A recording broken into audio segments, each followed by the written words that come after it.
Short Stories 2015, Houghton Mifflin Harcourt's also published a kind of centenary edition that collects stories from across a century's worth of best of books. And it's interesting to kind of reflect on that a little bit, this idea that 100 years ago, some founding editor thought that it was important to institute an annual book that would recognize quality in American short story writing, which at the time had a very commercial side to it too. Now we think of the short story as being a very literary affair, but 100 years ago, you know, there was a more kind of commercial, magazine-oriented, periodical-based type of short story writing, as well as a more rarefied type of literary short story writing. And the Best American Short Stories essentially attempted to tell you what the difference was. And 10 years ago, Houghton Mifflin Harcourt started the Best American Comics, which in a way is trying to do the same thing, and actually I think is now needed even more than it was 10 years ago, because in the last 10 years we've had this kind of resurgent association of comic books with superheroes and pop culture and geek culture and things like that, whereas there is a whole other strain of comics that isn't necessarily connected to that world of pop culture and commercial entertainment. This is my second year working on Best American Comics as series editor. I just want to very briefly explain what that even means, because it's a kind of unique title. All of the Best American series work the same way, where there's a series editor who works on the title for many years. Well, maybe, hopefully not too many, but it's fun. It's a lot of work. But there's a series editor who works on the title for many years, however many years, and works each year with a guest editor. And the job of the series editor is essentially to receive anything that anyone wants to submit to the Best American title, in this case, Best American Comics. It's a very democratic project. Absolutely anyone can submit their work. I receive graphic novels from big corporate publishers. I receive photocopied comics that seem to have been published in an edition of 5, and that maybe were sent to me and family members, which, you know, I'm not saying that is a normative judgment. It's just that's just how open it is. On top of that, I spend a lot of time going to comics festivals, looking at things online, reaching out to people, asking them to send me their stuff, because comics has a very long tail right now. There's a very, very long tail of small publishers, micro publishers, often without access to any significant distribution, people who self-publish their work, as well, of course, as people who post their work online. So there aren't so many gatekeepers in comics as there are maybe in the literary world. So I can't just rely on a handful of gatekeepers to define the field for me. Therefore, I need to really forage quite a bit. And the result has been fruitful so far in the 2 years that I've completed a volume. And I'm already pretty close to finished reading for my third one right now. Last year, I worked with Scott McCloud as the guest editor. Has anyone read Understanding Comics by Scott McCloud? Probably at least a few of the people in this room. You know, so Scott McCloud is kind of the ultimate comics insider. He literally wrote the book on comics, a book called Understanding Comics. This year I worked with Jonathan Lethem, who is, of course, well known as a novelist, and comes at the field totally differently, almost as like an outsider. He knows enough about comics that he's absolutely a credible choice to do this.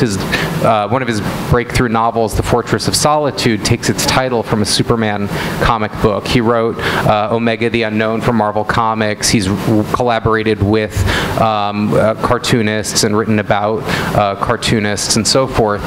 So he brings kind of both the insider knowledge of someone who loves the form, but the outsider perspective of someone who isn't obsessed with comics on a day-to-day basis the way Scott McCloud was. But in a way, I think there's actually a very strong connection between Scott and Jonathan. If you've read Understanding Comics, one of the things that was, this book originally came out in like 1993, and it was, you know, the first kind of popular theoretical articulation of what comics are and what they could be in the United States.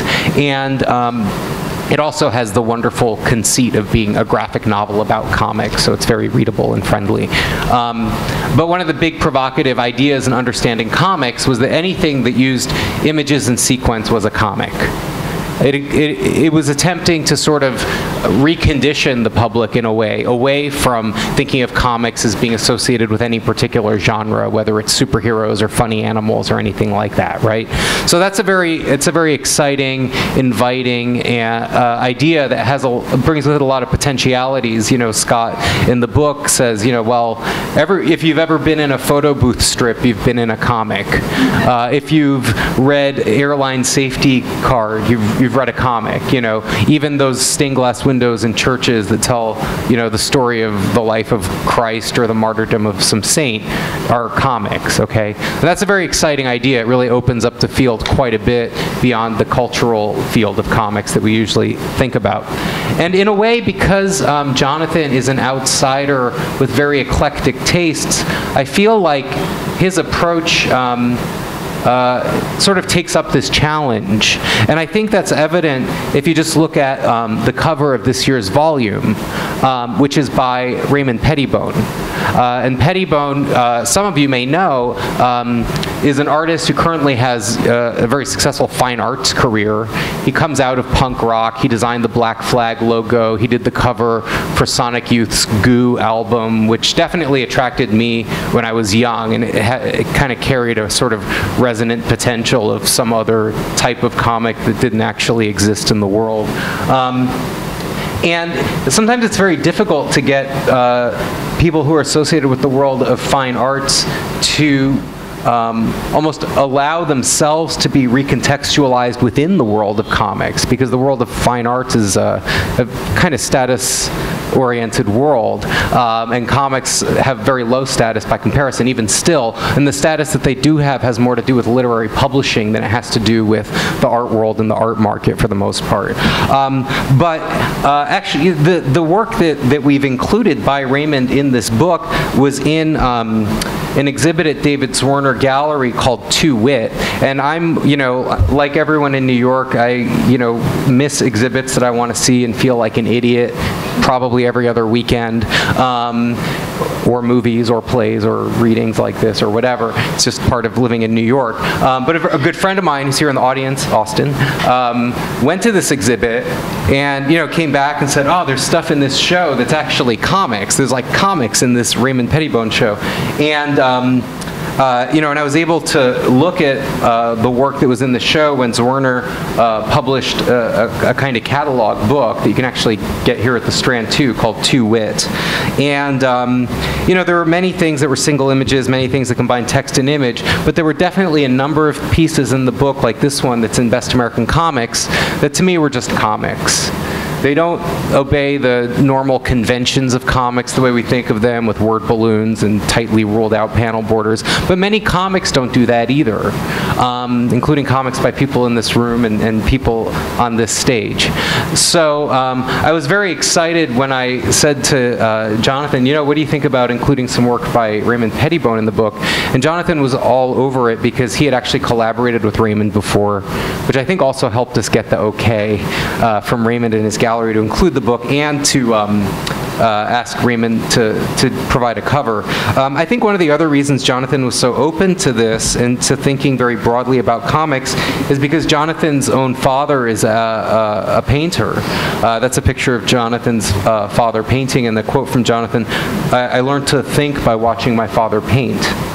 In fact, Jonathan went to art school and tried to be an artist before he realized that he really should be a writer. And when he applied to school, he submitted his application as a comic. And if you pick up this volume of Best American Comics, you'll see that unlike many of the artists who have guest edited this book, who have written introductions, Jonathan drew his in the form of a comic. So, I don't know, everything comes full circle in a really interesting way between these two volumes, even though they're so different. One of the things Jonathan did borrow from Scott McCloud is dividing up the book into sections, sort of themed sections. I know this looks like ants on a tablecloth to you, but this is the table at the beginning of the table of contents of the book. It's divided up into chapters, themed chapters. And for each themed chapter, he also drew an additional little cartoon or drawing or something like that. So with that, what I'd like to do is I'd like to ask each of our panelists a few questions in general, and also focusing on the work that they have in the book. Going alphabetically, I'd like to start with Gabrielle. Hi. What's really funny about this image is that, I know it's not very clear, but Jonathan Letham's drawing is actually mimicking Gabrielle's style of shading. And he says in the second balloon, "I wish I could do spot black like Gabrielle Bell." Gabrielle, you've produced a large body of work over the years. I think the first time I saw your work was probably at like a San Diego comic book convention in like, I want to say the year 2000 or something like that. Do you remember going to that show around that, like 99, 2000, something like that? It's all a blur. I think you had the book of, I want to say the Book of Sleep, maybe. Possibly. And you were there with Amanda Padilla. Do you remember her? Do I remember her? Yeah. I just remember that you were like a tandem. Yes, we were table squatting. Okay. And I think you might have done a comic about that also. Yes, I did I was a special guest at San Diego Comic-Con years later, and I did a sort of a looking back when we used to table squat. A lot of your work has been autobiographical. These are, you've got a lot of work, some of it hasn't even been collected, but these are, I guess, these are your first three, no, I forgot about When I'm Old. You had 4 big books before Truth is Fragmentary, which is the work that's excerpted in Best American Comics. Yes. Yeah. When I think about your work, one of the things I think about it is that, like, you have some work that's very, like, straightforwardly diaristic, like Lucky, that's very autobiographical. Then a lot of other work that includes work that's clearly wholly fictional, and then a lot of work that's in between. Yeah. How do you feel about that dynamic between the autobiographical stuff and the fictional stuff and the work that blends it? Is there an area where you feel more comfortable, or is it that moving between all those things that is most comfortable? I guess moving between. I mean, I really, when I read other work, I'm always looking for the autobiography in it. But then I really love fiction. But I usually start with diaries, and sometimes it turns into fiction, and sometimes it stays as a diary. And I think even when you do the autobiographical work, you're still shaping it the way you do when you write fiction in a way. Yes, I'm trying to, like, gathering elements from reality and then sort of manipulating it a bit. But I think, I mean, every writer does that, I think. And painter too.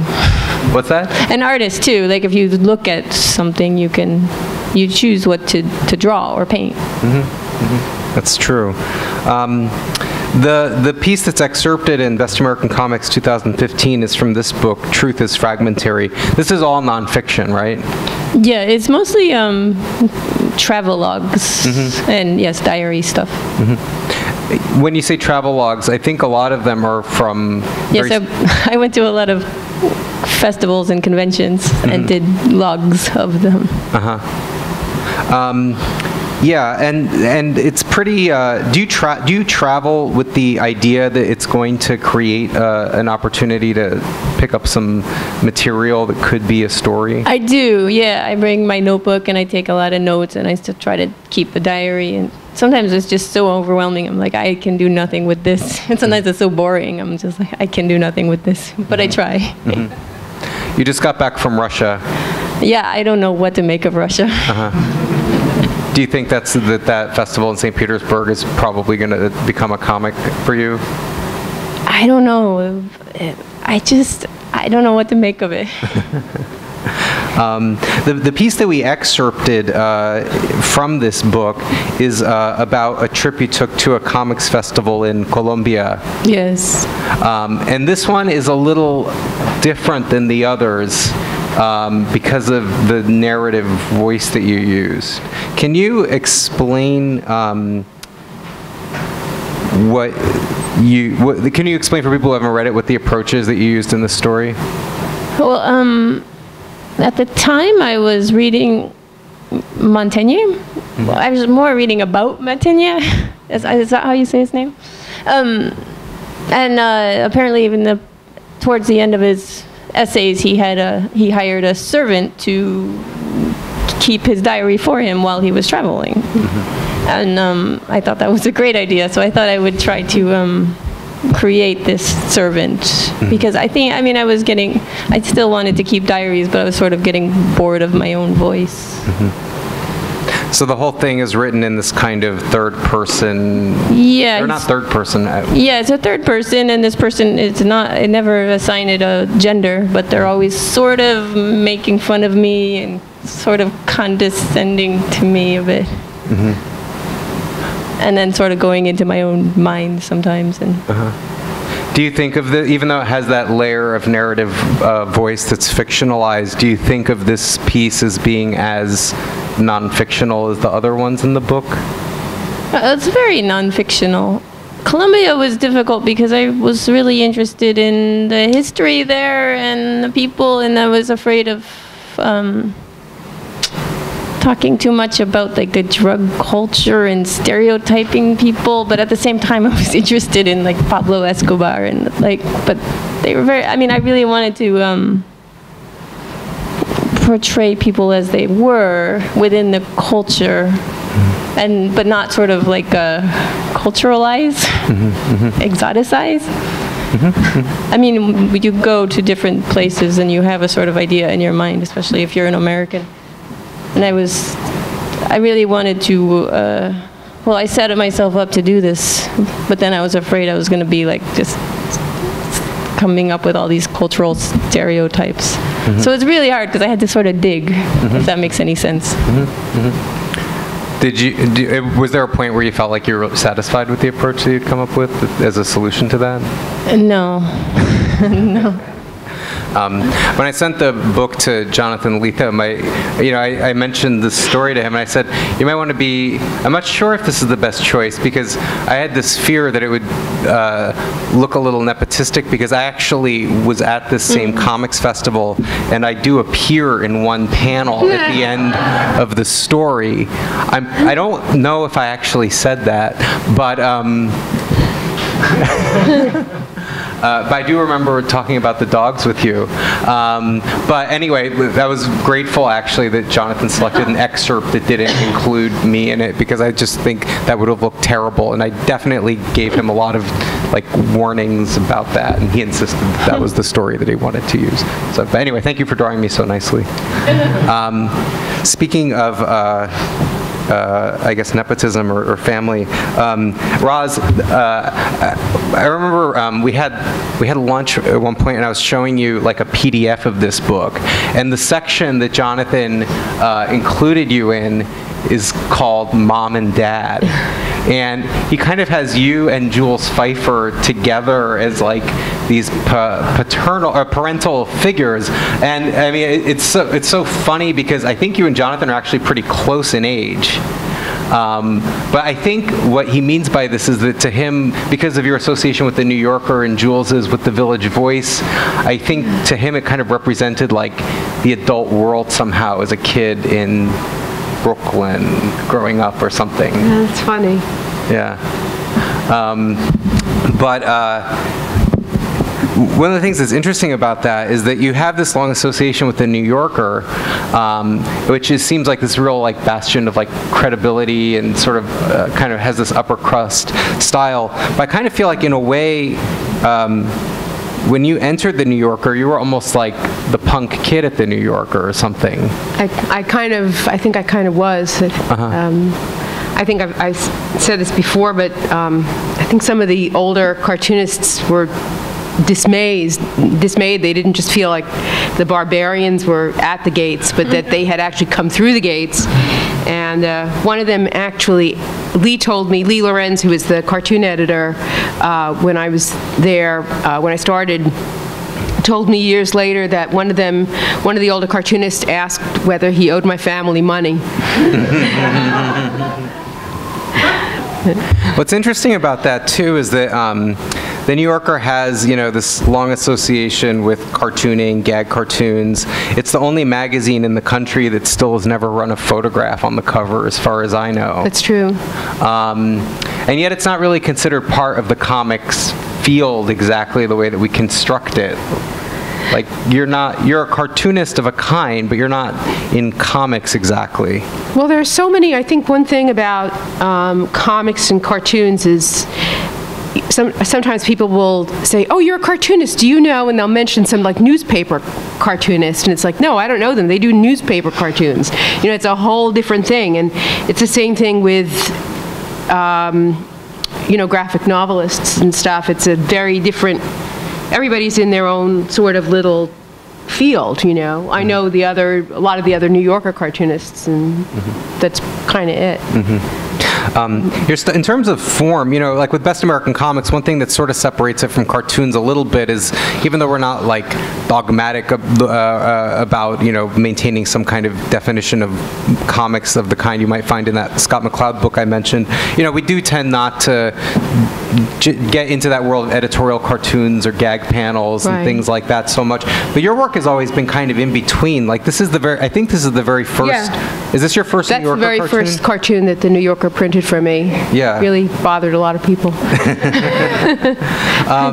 Yeah, I mean, your stuff is kind of in between. Like, I found this one, No Action Comics, where you're sort of making fun of comics. But I mean, you've also done stuff like this. I mean, that's totally a comic, right? Yeah, well, it's sequential. I mean, the one thing about New Yorker, the gag cartoon, the typical one is it's one panel, you know, it's a gag, you're in, you're out, you're done, you know.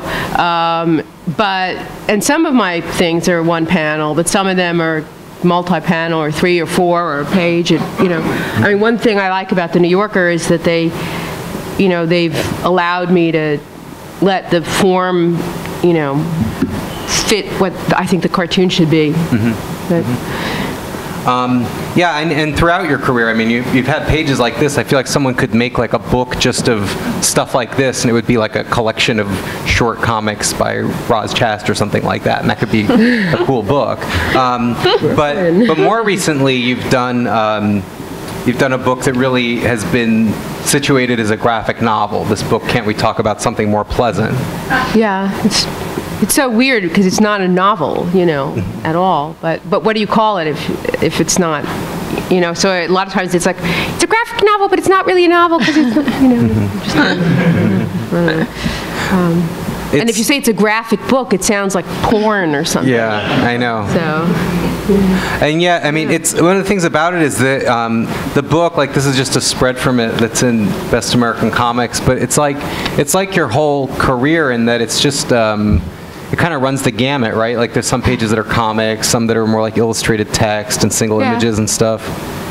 It's I think with this book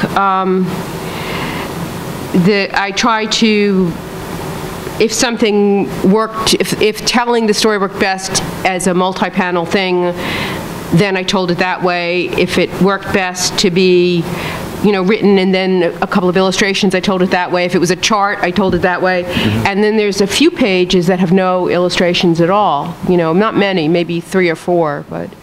And there's like photographs too, I think. Yeah, there's photographs. It's kind of a mishmash, basically. Yeah, it's sort of everything. And just, I guess for people who haven't read it in the audience, I know you've probably explained what the book is like 1,000,000 times by now because it's been out for about a year. But could you just explain briefly like what the subject of the book is? The book is the title, Can't We Talk About Something More Pleasant, comes from what my father used to say anytime I tried to ask my parents.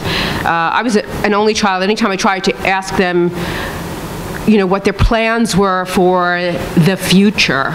And this is when it was basically me trying my best to take care of them as they moved into a part of old age that I knew nothing about because we don't really talk about it. Like, not like Centrum Silver, you know, but like when people become sort of extremely dependent and everything starts to fall apart. And so it's about that. It's about the last few years of my parents' lives, but it's also about their relationship with each other, who they were as individuals, my relationship with them as a couple, my relationship with them individually, and of course the whole trajectory from, you know, just being old people who were doing like really, really well to people who were into the chapters that I didn't know about. So Yeah. until they died, which they did at 95 and 97, they were pretty old. I mean, for anyone who's gone through anything like that experience, it's a kind of a relief to read it because, as you say, it's not something that people really talk about very much. No, they don't, because, I mean, it's depressing. Yeah. This is probably the first, like, really intense autobiographical thing you've done. Yeah, I mean, I think with the cartoons, it's all a mishmash of, sometimes I'll borrow something that happened in my life and I'll use it in the cartoon. And a lot of times they're just have nothing to do with a personal thing. But actually, the cartoon you showed before was Ultimate Chule, was sort of about learning how to drive a little bit. So that's sort of autobiographical. But the book, Can't We Talk About Something More Pleasant, is the first long-form autobiographical thing I've ever done. Did you have any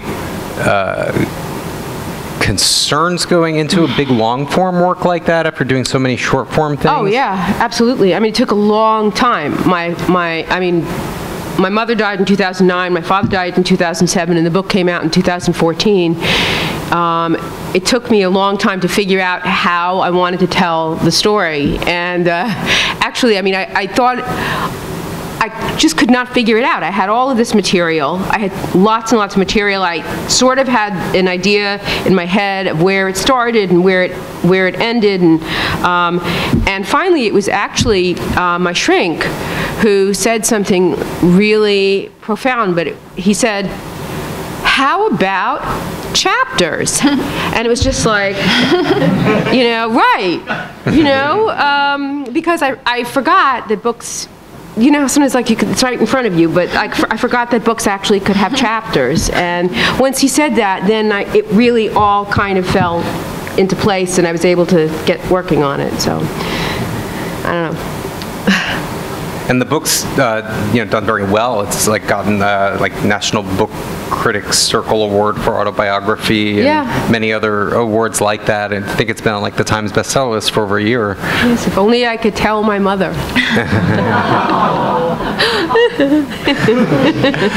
Do you think you're going to make more work in this kind of long form? Is it appealing for you, or was it just for this project that you needed to do it this way?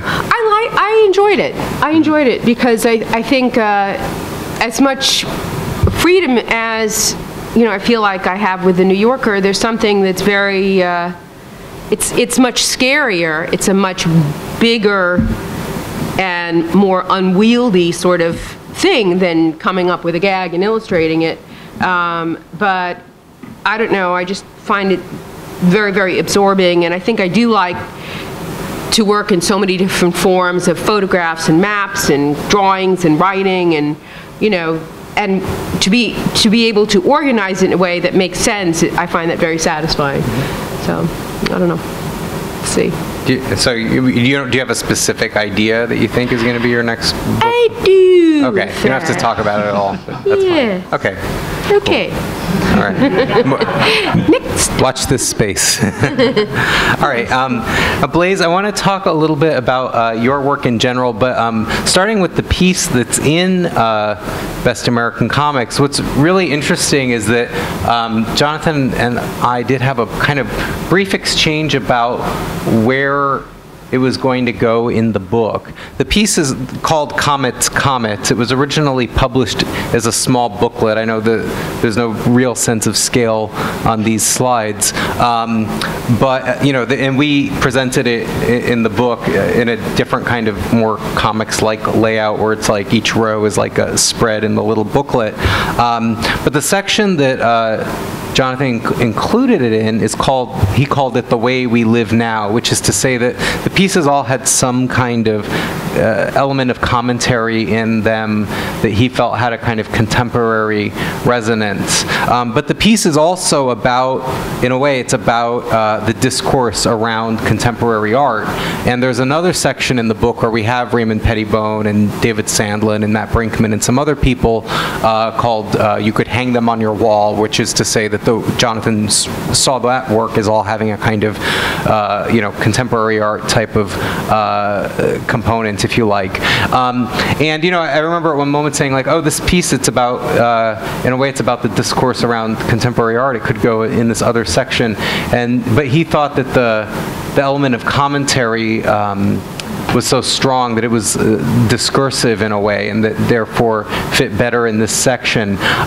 Do you kind of, I wonder if you even agree with that. Do you think that there's a strong element of commentary that you were making through the characters or narrative in this piece? Yeah, I think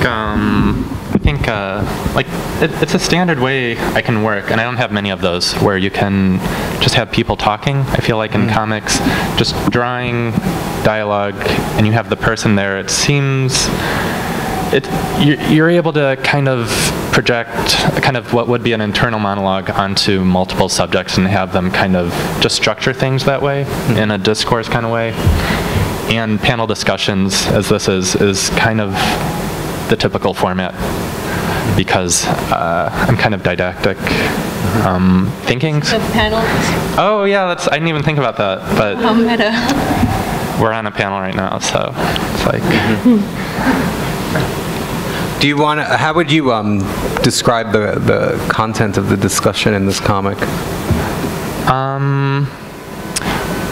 It's all free form, and it was all one take. It was just, I didn't know exactly what they talked about. It's like an artist couple is being interviewed, and so they're kind of talking about their history, like as an artist couple, and like how this has become like their platform that they work from, and like this is what they're known for, and like the genesis of their career. What's interesting is I was thinking about your work and how, looking at any one piece of work by you, I found myself having to say, like, oh, this is very different from your other work, but all of your work feels kind of different from your other work in a way. And I was kind of thinking back over some of the various things you've published, one way or the other, and I think your earliest kind of long printed work was this book, Young Lions. And looking at the book, the Comets piece, at first I was like, oh, this is so different from Young Lions. And yet there is a kind of, one thing that occurred to me is that there is a kind of similarity in that the characters here are also kind of preoccupied with being artists and what that means. And there's also a kind of strong element of body language and contour drawing. Do you think that there is a connection between these pieces, or maybe some thread that runs through your work that has to do with a kind of self-questioning about what it is to be some kind of artist? I think I'm interested in art, and I think that, contemporary art is about like the geography of contemporary art. Like that's a big concern, like the borders of it, the terrain, and remapping it constantly. So it's always questioning itself. It always, and I like that. And so I think that's why it shows up in this stuff, because in everything, it's all refraining from just like totally being didactic and like, this is what I'm thinking about, and like trying to have it built up against other things like cute people, cats, narrative. Yeah. Narrative. Yeah, cats are such a shortcut. Oh yeah. You're like. No. You have a book that came out pretty recently, and one of the things I was thinking about as well is Best American Comics is a little bit of an odd project because we have all this work that comes to us in all these different formats, and some of the pieces are big and some of them are small, and some of them are like accordion books, and I even get stuff that's like pop-up books and stuff in the mail, and I'm really grateful for the opportunity to look at it, but I also know that we could never, I don't think I could get budget for a pop-up section, in Best American Comics, unfortunately. And similarly with this, it's like a small piece, as I said before, that we kind of reformatted in a way. And one of the things about your work is I think there's a lot of sensitivity to the medium that you're working in, and kind of questioning of it too. Like your newest book is a book called 3 Books.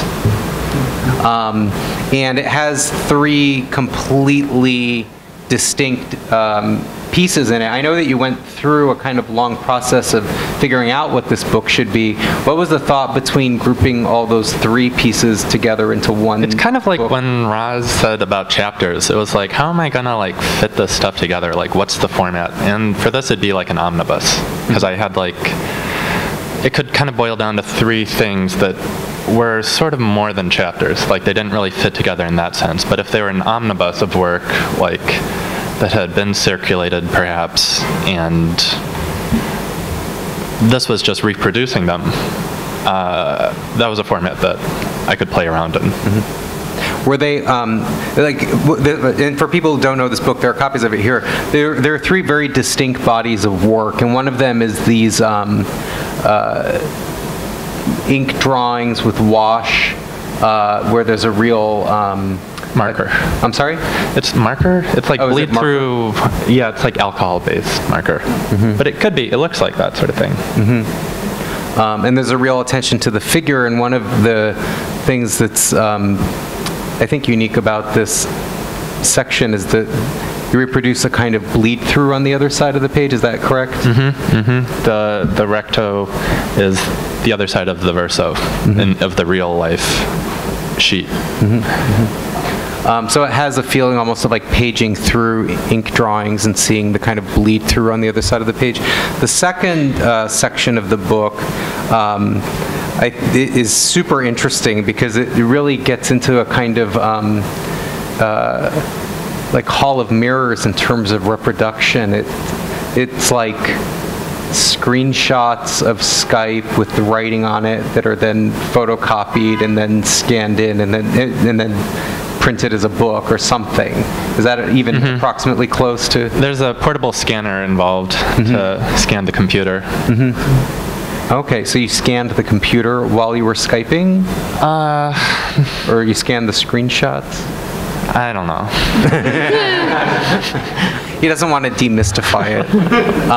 No, but it's very interesting because it's a real, the whole thing is a conversation. It also includes a lot of not safe for work imagery, of which this is a fairly tame example. And then the third body of work in the book has more painted comics pages, but they're presented as if they're enormous canvases on the walls of a gallery. And one of the things that this approach makes me think of too is a Tumblr that you have called Alt Comics. And to bring it back to what I was talking about at the beginning, I feel like this is also one of those things that takes that, I'm not saying that it proceeds from Scott McCloud, but it takes that Scott McCloud idea very seriously. Yeah. I think part of the beauty of the book, if you make books, is that you can control the architecture in which your work is produced. You control the context. So stuff that would just be sitting around, perhaps in storage, you can produce the space that would show it. And I think, yeah, back to the Tumblr, it's like that's a similar thing where I'm trying to create, always in my head, like an idea of what is this space that I'm producing? What is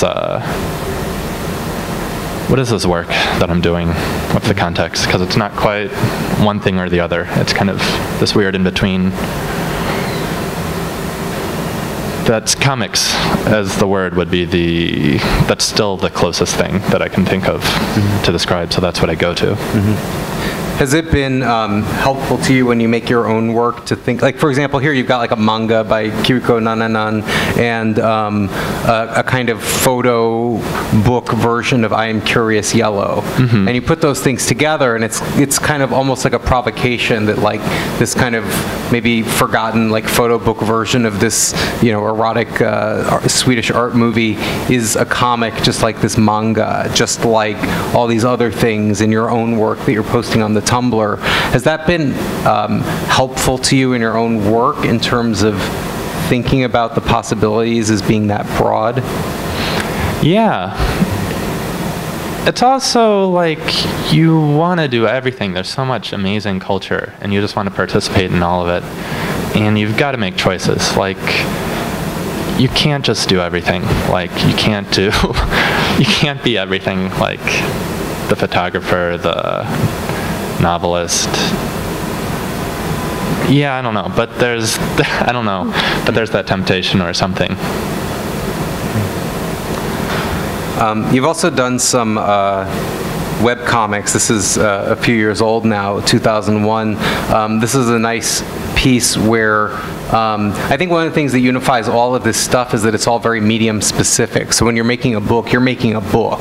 When you're doing a Tumblr, you really make a Tumblr that has like extreme collaging. Here, when you make a web comic, you really are making a comic that I don't think it would be easy to reproduce this in print. Have you thought of it?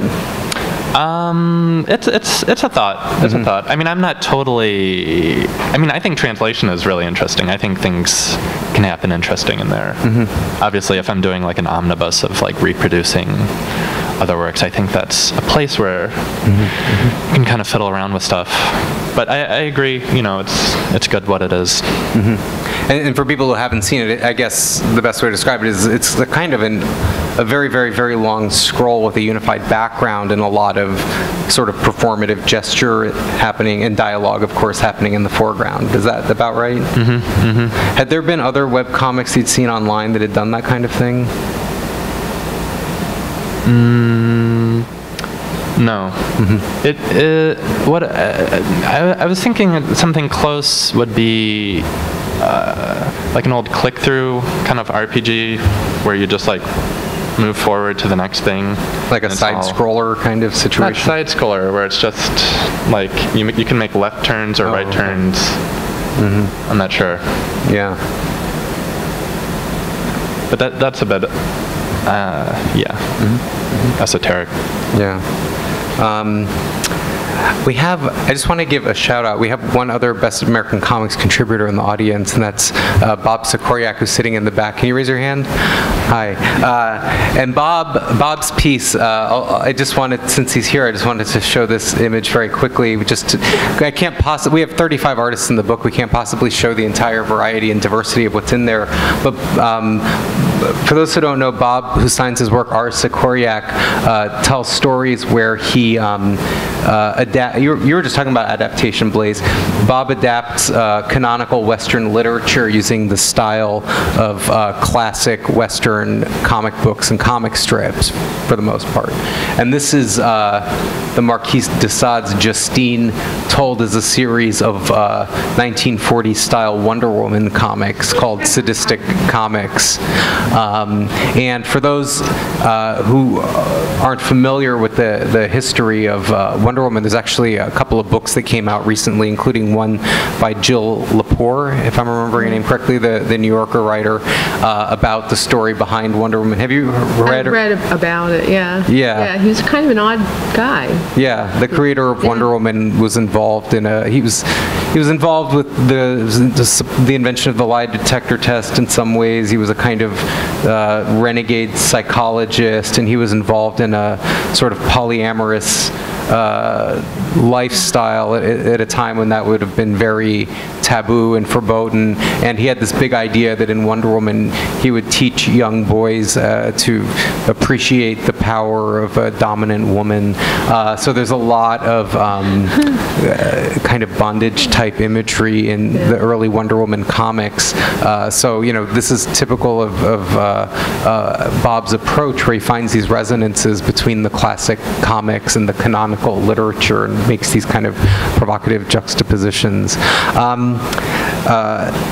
Anyway, I guess I'll pause there right now. I have, obviously like a lot more images from the book we could show, but I did want to give anyone in the audience who might have a question for any of our panelists a chance to ask it. Or if you have a general question about Best American Comics, of course, I could try to answer that too. Yes? Actually, I had a question maybe for you. I was wondering, can you tell us anything about your experience soliciting a comic from Steve Ditko, and if you know anything about his reasons for refusing? Yeah, so I guess you probably looked at the book already, or maybe maybe read an interview with Jonathan. One of the things that to me is amazing about working on Best American Comics, and this is true across Houghton, Mifflin, and Harcourt's Best American titles, is that it's a project that has a lot of odd constraints around it. For example, this book it says Best American Comics 2015, but it represents work that was first published between September 1st, 2013 and August 31st, 2014, because we need basically a year to put the book together and get the rights and all that stuff. So that there's this one weird set of constraints where we're always like just trying to sort of police the pub date of everything that comes in and make sure it's in the right window without being, too pedantic, but, trying to give everything, put everything in its appropriate time frame. Of course, it's American comics, and it's new American comics, but yet America also, for the purposes of this book, includes Canada and Mexico, which is, it's sort of best North American comics, really. Anyway, and we're only looking for new work, so there are a lot of new books come out that have collections of old work, and we have to be a little careful about that too. So there are all these odd constraints, and yet there's also this incredible freedom in that there's never any kind of editorial interference from Houghton Mifflin Harcourt in the sense of, oh, we don't like the work you're including, or why didn't you include this popular thing, or even why didn't you include this comic that was published by Houghton Mifflin Harcourt? There's zero. It's entirely between me and the guest editor. I read a million things. I get it down to a selection about 120 or so. I send it to the guest editor, and they make their picks for the book. So to me, that's an incredible thing that, whatever we come up with between us based on the submissions that fit the criteria, they'll go for it. The only reason why something might not get in is if there's a problem getting the rights, or there's a potentially infringing legal issue. And in the case of Steve Ditko's work, there's a lot of work that I find on my own beyond the submissions, and I'm very aware of the fact that Steve Ditko, for those who don't know, Steve Ditko is the co-creator of Spider-Man, basically.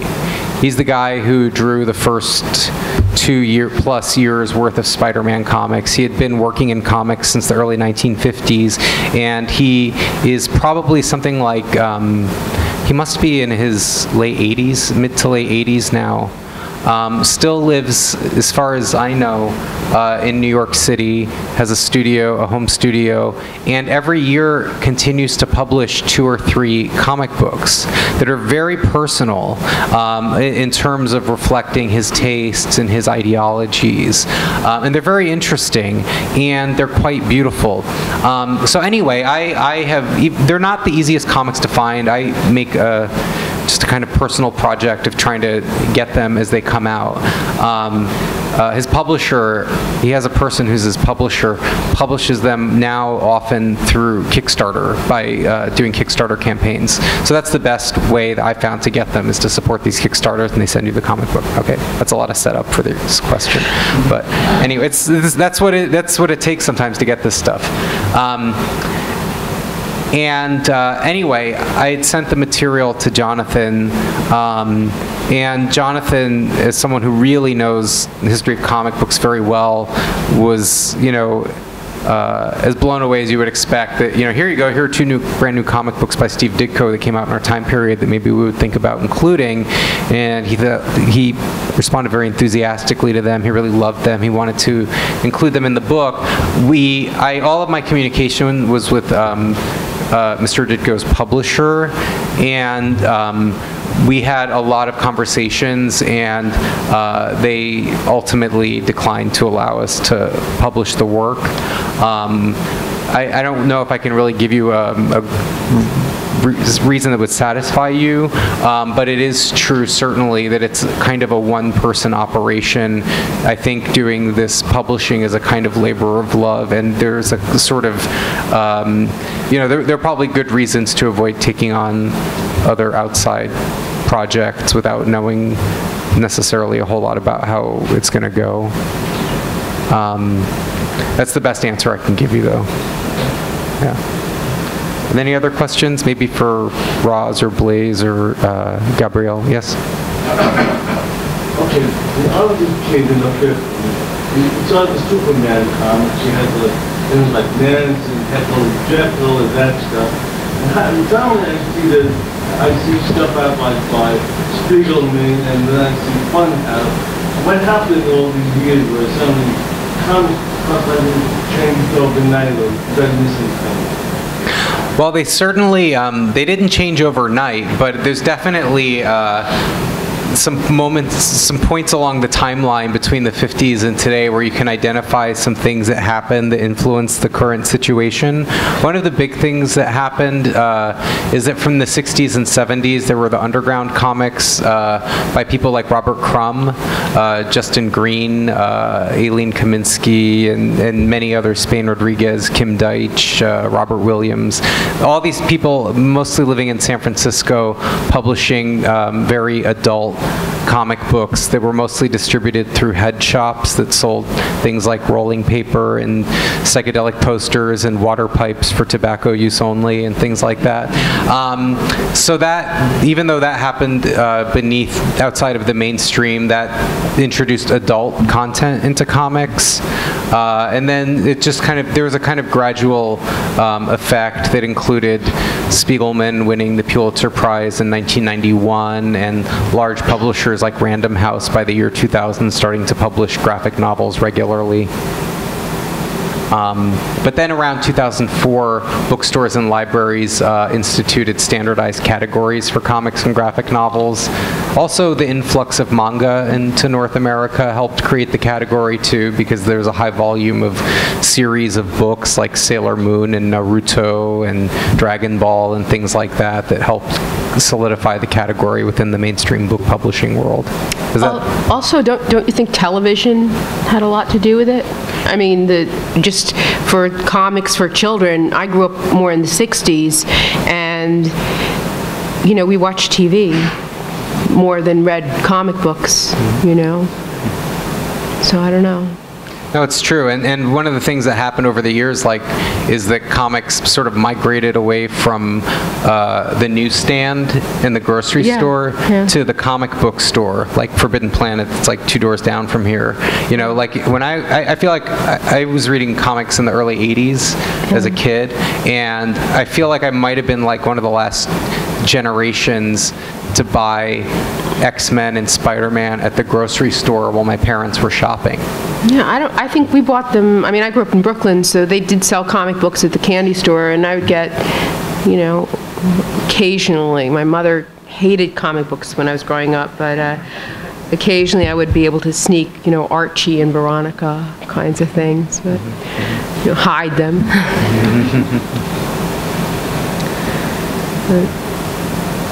Yes?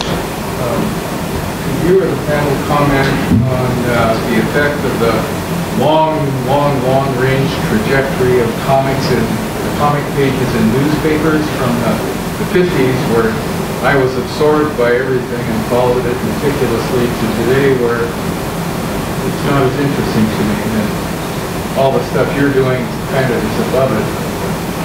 How did that kind of... Well, one thing is the space allotted to comics has shrunk, you know, drastically. I mean, starting back in the 20s, you have people like Winsor McCay who had those full-page, you know, I mean, I've seen them in books. Obviously, I wasn't reading them in the 20s, but they were just these incredible drawings, you know, these full-page comic, were they called broadsheets maybe or something? Well, they were just Sunday comics pages, but they were broadsheet size. I mean, yeah, they were huge, and they were amazing. They were just incredible. I mean, if you ever could get a chance to look at, you know, those Winsor McCay. Do you guys know Winsor McCay? I mean, oh my God, you know, they're amazing. And to contrast them with, but think about like the space now. You have what, like 30, 20 strips, and the boxes are like this big, and they're, you know, I don't know. It's really different. So less space, I guess. They were used to, the comics back in those days were used to as advertisements to sell the comic, yes, the newspapers. I mean, that was why they were created. And then I think again with television, like it's not so important to. Yeah. It's not selling newspapers. The comics are not entertainment enough to actually make people buy newspapers. And also those were, it was the only game in town, kind of, you know. I mean, now, you know, television, and then of course the internets, you know, so that's print kind of,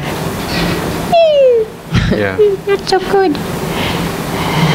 Are there any comics that one of the things to think about is, I'm not sure if there are any comics that would actually qualify as a mass medium anymore in the way that they did at the height of the newspaper, or even the height of the comic book. It's, it's a kind of niche thing in any area. Even the newspaper comic strip is, I feel like that's become a very particular kind of audience that would pick up a newspaper and read it every day. It's not like everyone in America is reading, this or whatever. I think the most mass comics are maybe like rage comics on the internet or something like that. What comic? Rage comics. Rage? Oh, I don't have an image, but they're like these comics drawn in Mac Paint with like Comic Sans writing on them or something. But people, like, I show them to my students when I teach, and like they always kind of like audibly like gasp because they read these little comics that people make using these automatic rage face generators, and they never even thought of them as comics. They just think of them as memes. They're like, oh, you mean those memes? Yeah, those are comics. I see what you mean. But it's like 4 panels with characters and writing, but they just look like stick figures with drawing and stuff like that. I don't know. Yes? Roz, a question. There's such an authentic urban Jewish lilt of authenticity to the book. Have you been pleasantly surprised by the broad identification from readers who get back to you and say, well, I'm from sticks or whatever, but it just feels like a big time. Yeah. The question was about, did everybody hear his question? He was asking whether I was surprised by considering that the book is really about a very specific, Brooklyn, Jewish, urban, my parents, the response from people who live in other parts of the country from extremely different backgrounds. And absolutely, I did not expect that there are there's aspects of it, getting older and having your parents get really old that are totally, universal, especially if you were the person who was sort of in charge of that situation. And, I've gotten letters from people from extremely different backgrounds and in different countries. And, I just got a letter recently from somebody who said, my father was a farmer in, Washington State, not, a Jewish French teacher in Brooklyn, but it was exactly the same situation with the too much food on the plate and like, I can't eat this, it makes me feel psychologically uncomfortable. It was the same things, so I don't know. I guess, I was surprised.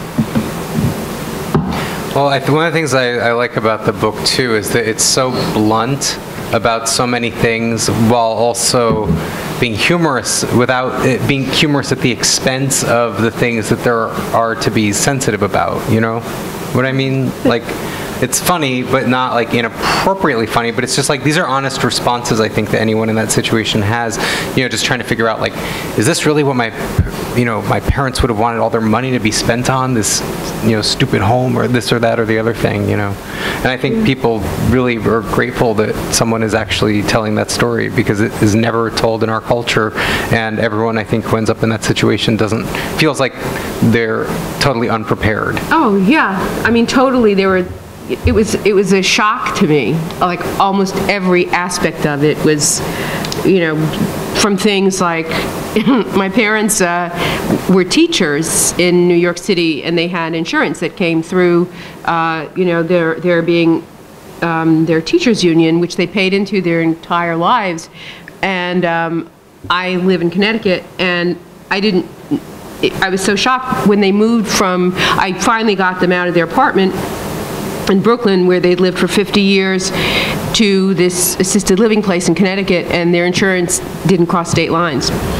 So, Brooklyn to Connecticut, who knew? This was like, suddenly you don't have insurance anymore. But all kinds of things like that were just, you gotta be kidding. And of course the price of it, which, is really, but I don't know. It's complicated, I guess. Yes, this will be the last one, yeah. Okay, I'd just like to ask the panelists, what are you reading right now? What are the comics or non-comics that you enjoy and are currently reading?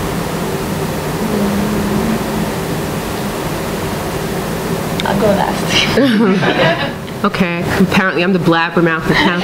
I'm reading an amazing, amazing book called A Little Life, and I'm blanking out the author's name, and it is just mesmerizing and wonderful. It's fiction, it's a novel, and it's just one of those books where you almost can't wait to get back to it, you know? So you start thinking about the people when you're not reading about them, like, oh, what's going to happen to so-and-so, and yeah. What about you? I'm reading a book called Debt, The First 5,000 Years. Oh. Sounds pretty cool. Yeah, it does. Yeah. I'm reading a book by Mishima, but I'm also reading this graphic novel. Wait, it's called I Was the Cat. It's about a talking cat. Cats. Yeah. Cats are good. All right. And with that, please join me in thanking our panelists for being here today. Thank you. Thank you.